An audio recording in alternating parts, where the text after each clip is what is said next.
The countries where ordinary people are rising up against this new globalist agenda, but sadly Australia isn't among them. There is political resistance in the United States though. Florida Governor Ron DeSantis announced legislation last month that would force retirement funds to stick strictly to their fiduciary duties and not discriminate against companies that failed to meet arbitrary ESG standards. DeSantis told Tucker Carlson recently, quote, "The upshot of all this is we want to stop these masters of the universe from trying to do through economic power what they can't achieve at the ballot box," unquote.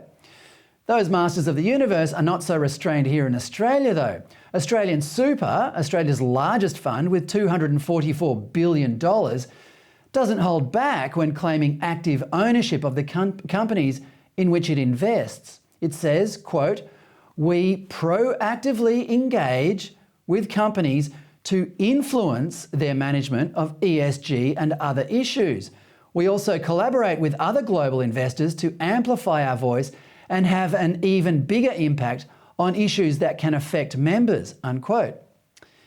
Issues like the transition to renewables, which AustralianSuper, like most industry funds in Australia, is a champion of. How that, quote, affects members depends which way you look at it.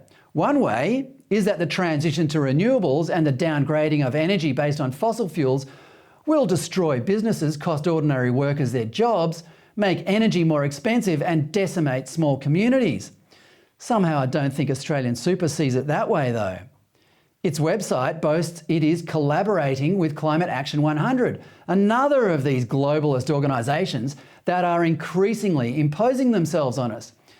This collaboration will, quote, "make an even bigger impact by engaging with the world's largest carbon emitters to take action on reducing emissions in line with," you guessed it, "the Paris Agreement," unquote.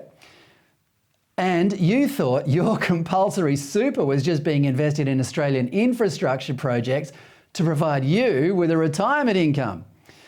One company that AustralianSuper probably hasn't invested in is Thungela Resources in South Africa. Thungela mines coal for power stations.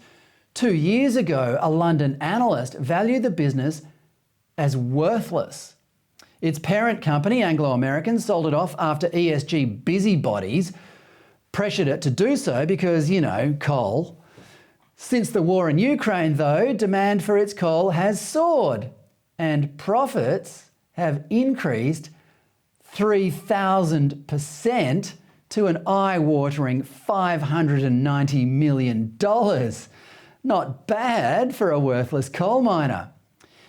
Next time you hear some corporate elitist talk about ESG, remember you're hearing them openly admit they would rather virtue signal than consider certain types of highly profitable investments.